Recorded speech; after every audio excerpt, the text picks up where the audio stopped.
पवार साहेब कॅबिनमध्ये जाणं हा योगायोगच आहे. कारण का ते चालत गेले. आता it's really a boring story. तुम्हाला वेळ असेल आणि त्याला व्ह्युअरशिप असेल तर सांगते. पवार साहेब चालत गेले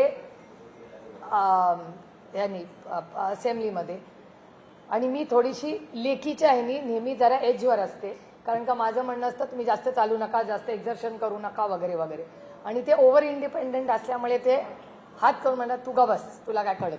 म्हणून ते आपल्या चालत सुटले नेहमीप्रमाणे. आणि परत येताना तिथल्या कॅमेराजमध्ये या सगळ्या गोष्टी आहेत की काही आमदार साहेबांना म्हणले साहेब तुम्ही आलाच आहे इतक्या वर्षांनी तर आम्हाला पण इथे बसूया. तर जी खोली होती तिथे ते वळाले आणि त्या खोलीत जाऊन ते बसले. आता त्यांना काय माहिती. आणि एक सांगते, असेंब्ली पार्लमेंटमध्ये संसदेत आणि कुठल्याही असेंब्लीमध्ये फक्त प्राईम मिनिस्टरचं ऑफिस आणि चीफ मिनिस्टरचं ऑफिस या फिक्स जागा असतात. बाकी सगळ्यांचे ऑफिसेस बदलत असतात. हे तुम्हालाही माहिती असेल, तुम्ही रिपोर्टिंग करता. तिथे काय फिक्स जागा नसतात. कुठलीच आयुष्यातली जागा बाय द वे राजकीय पद्धतीत फिक्स नसते. आणि ज्याला वाटत असेल ती फिक्स्ड आहे या भ्रमात मी तरी नाही आहे. There is nothing permanent in politics ever for anybody for that matter. त्याच्यामुळे ह्या भ्रमात मी नाही. त्याच्यामुळे ते जाऊन तिथे बसले. ते काय 4-5 लोक त्यांना भेटले. हा शिंदे साहेबांचा मनाचा मोठेपणा. अच्छे को अच्छा बोलना चाहिए. आता त्याची न्यूज कराल की शिंदे साहेबांचं ताईंनी कौतुक केलं. जे चांगलं आहे हे वास्तव ते. मी खरं बोलते की ते कॅबिनेट सोडून ते आले. त्यांनी साहेबांना 1-1.5 सेकंड एक बुके दिला. हा त्यांचा मनाचा मोठेपणा. आणि ते निघून गेले. साहेबांनी त्यांची मीटिंग केली आणि आले.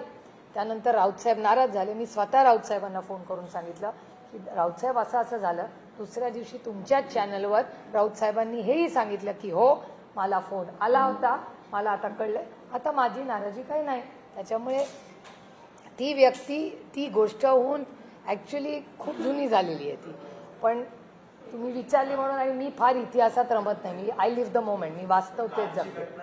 कालची घटना. हा कालची घटना. आता मला सांगा, तुम्ही मला पण हा प्रश्न विचारत नाहीये. काल माझा ब्रेकफास्ट उत्तर प्रदेशमध्ये योगी आदित्यनाथजींबरोबर होता. माझं लंच डिंपल यादवांकडे होतं. मग तुम्ही मला का प्रश्न विचारत नाही की तुम्ही यांना का भेटला. हा पण प्रश्न आहेच ना. योगीजींकडे आम्ही गेलो होतो वन नेशन वन इलेक्शनच्या कामासाठी. हा योगीजींनी एक मुख्यमंत्री म्हणून आम्हाला गाईड दिलं. आम्ही भेटलो, आम्ही फोटो काढला, आम्ही ट्विट केला त्यांचे आभार मानून. डिंपल यादव आणि अखिलेश यादव यांचे आमचे कौटुंबिक संबंध आहेत. मी त्यांना भेटायला गेली उत्तर प्रदेशला गेल्यावर. धर्मेंद्र भैया आणि मी पूर्ण 2 दिवस एकत्र होतो सपामध्ये. ह्या काय प्रत्येक जण कुणाला भेटला म्हणून काही कट कारस्थानासाठीच भेटतंय हे खरंच मनातून काढून टाकाय. दुर्दैव आहे की महाराष्ट्राच्या राजकारणात कोणी भेटलं म्हणजे काहीतरी कट कारस्थान करते. एक हा माझा भूल. जयंतराव काल ऑफिशियली माननीय मुख्यमंत्र्यांचा वेळ मागून गेले होते. माननीय मुख्यमंत्र्यांना ते हे सांगायला गेले होते की राष्ट्रवादी काँग्रेस पक्ष शरदचंद्र पवार ह्याचा नगराध्यक्ष, त्या नगराध्यक्षावर चुकीच्या पद्धतीने ॲक्शन घेतलेली आहे. बरोबर ॲक्शनचा टायमिंग बघा.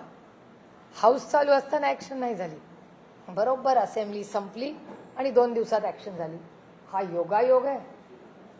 हा एक भाग झाला. जयंतराव तर ऑफिशियली गेले होते. गाडीने गेले, गाडीने आले. त्यांनी जयंतरावनी काय हुडी घातली नव्हती. ऑफिशियलीच गेले, काही प्रॉब्लेम नाही. एक तिथे सुनील तटकरे जी आणि प्रफुल्ल पटेलजी होते का नाही ह्याचं उत्तर माझ्याकडे नाही. आणि हा प्रश्न मला विचारायच्या ऐवजी हा प्रश्न तुम्ही माननीय देवेंद्रजींना विचारला पाहिजे. कारण काही मीटिंग त्यांच्या घरी झाली. वर्षा बंगल्यात ते राहतात ना. त्याच्यामुळे त्यांच्या बंगल्यात कोण येतं जातं हे आम्ही कसं सांगणार. आम्ही सामान्य माणसं, आम्ही साधे विरोधी पक्षातले खासदार, आम्हाला कसं माहिती असेल माननीय मुख्यमंत्र्यांच्या घरी कोण जातं नाही. ह्या सगळ्या प्रश्नाची उत्तरं तुम्ही त्यांना विचारावं लागेल. आमच्या पक्षाचे नेते इस्लामपूरच्या ईश्वरपूरच्या कामासाठी गेले होते. ऑफिशियली वेळ मागून गेले होते. त्यांचं काम झालं आणि पुढच्या दरवाज्याने गेले आणि पुढच्याच दरवाज्याने परत आले.